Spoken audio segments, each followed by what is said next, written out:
My name is Benedict Okoh. I'm a technician and I'm also the technical director of Automotive Nigeria Limited. Well, I went to school like any other kid will. Primary school, secondary school, up to Form 3. Then I switched to technical college and then to the Polytechnic. That was the beginning of the journey. And I also learned the the trade on the street, what we call the roadside mechanic. I also learned through that process. I think that was the beginning that actually made me what I am today, because I have the theoretical training and also the practical hands-on experience on vehicle repairs. We are looking at something that spanned over 30 years now. That is about 3 decades. Yeah. First and foremost, let me commend the founder of that institute for that noble gesture for training people in the automotive industry. Back then, we used to have the vocational training centers, which you don't find anymore. And even back then, the technical colleges were properly equipped, like the one I attended. In fact, my alma mater, my former technical college, is now a university. So you can imagine. And the polytechnics then also have equipment, for training in different aspects of automotive. That is depending on the department you are training in. But today, the story is different. If you go to the technical colleges and the polytechnics, you see that what are being taught there are completely obsolete. And I was really, taken aback when I saw some of the question papers that these students, what they are being taught. You see questions about carburetors and distributors, which you don't find anymore. So why are they teaching them all those obsolete technologies in this, in this age and time? So I think there's the need to have a complete shift from what is being taught now from what is being taught before. So we need a completely new curriculum that is realistic about the job that is being done because of the vehicles we are having now. Majority, let me just say about 99% of the vehicles are purely computer on wheels. So you cannot start teaching people about vehicles that are purely mechanical. So you need to teach them new technologies of what is really available now. I can tell you that most of the students that will graduate from current technical colleges and polytechnics may not be able to practice. So there's the need for new curriculum to come in to replace what is there. And I think that is the bold initiative that the founder of the West Africa Automotive School have actually, is bringing forth, which is very, very commendable. Well, you see, we may not be able to, because they have their own process. We also have our own processes. But I think, like you mentioned, there's the need for synergy between the industry itself and the academia. Because the moment you fuse the two together, then you begin to have results. The academia have their own principles, which is purely academic and theories. But if those theories do not translate to practical work experience, then there's no way it's going to work. Because after giving all these students theory, and they come outside to see the reality on ground, they might not be able to, fit in. So yes, you have a point.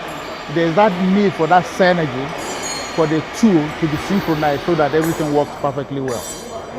Well, you see, like our own training is segmented. We have the basic, which is for beginners, greenhorns, people who are not trained in the industry before, who are just coming in. And then we also have the intermediate, people who have gone through the basics, can do some other things and so on. And then we have the advanced level. So the moment you break it down into that 3, segment, then it begins to make a lot of sense. You can pick in people from, even if they, let me just put it that, you can pick people who are just secondary school leavers or primary school leavers as long as they can read and write. There are people who don't know how to read and write, but they can operate their phones, which means they have a little computer experience. Now you can groom these people starting from the basic state and then take them through the intermediate, that is the mid-level, and up to the advanced level. So it's very possible with, by doing it that way.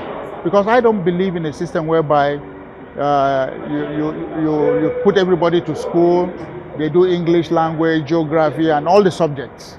At the end of the day, he's going to be a carpenter. What is the relevance of all those subjects?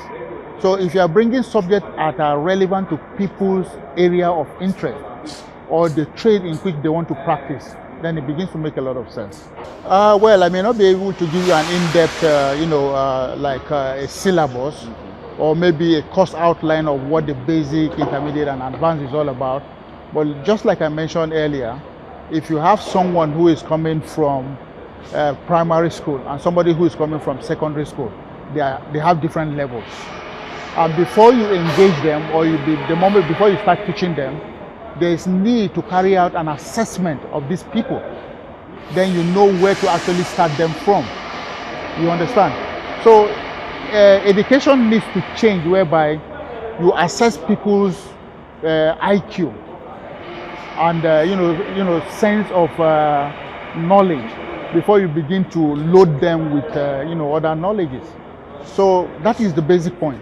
The first point is doing a proper assessment of the candidates, and then you know where to really start them from. It's quite different from the normal academics, whereby people start from wherever, and all that. But when you are talking about technical trade, even people who don't know how to read, how do you grade them? There are people who don't know how to read, but you can actually start them from intermediate because they have practical experience already. So that is the importance of making an assessment before you start training. Well, it depends on individuals and what you actually want the training for. For me, if you want to practice or you want to be relevant in the industry, then you need to get your focus right. There are people who are going into a certain area because they just need it for academic purposes. Now, if I want to practice, it's quite different from when I need it for academics. Some people are engineers, but they don't service their vehicles. But they carry the title of an engineer. But they'll go there and meet a roadside mechanic to service their vehicle. So how do you classify such people? Because he just wants to be an engineer, he's in the office doing something else. I'm not saying they are not relevant, but then he goes out there to meet a roadside mechanic to service his vehicle. But if you want to practice, that roadside mechanic will not fit into the engineer's seat right there, right? So all of them have their different area of specialization and what they can do. If I want to practice, then I need to get that practical knowledge and also intertwine it with my theoretical training that I've got to make me relevant.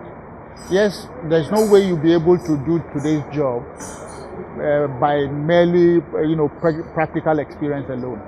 There's a lot of theories attached to it because we are talking about technology here that has to do with computer and the rest of them. So you need to have all these experiences woven together as one. Well, if you are talking about automobile, now underline the word mobile. Humanity, or let me say the human race, need mobility because the human being is a mobile person from one place to the other. And how will you be able to achieve that mobility without having an automobile? So it is very, very important for our every day-to-day activity from one point to the other to make businesses work. So the automobile, you cannot divorce the automobile to our social lives and also to the growth and economy of all the nations. So any country that want to strive will definitely have automobile also in their system. Now, if you look at the top nations of the world, how do you grade them? Countries that are producers of automobiles have greater economic value than the ones that don't produce at all. It's the truth, whether we like it or not. So if your country is not on the map of countries that produce automobiles, then it means that you are on the down line already. So automobiles are very, very important to our lives. And every day there are, new technologies that are coming in to replace the already known ones and so on. So it's an industry that is ever evolving. And there are so many revolutions that are going on, and so many things are changing. And we need to tag along, otherwise we'll be left behind. Thank you so much for the opportunity. My pleasure. My pleasure.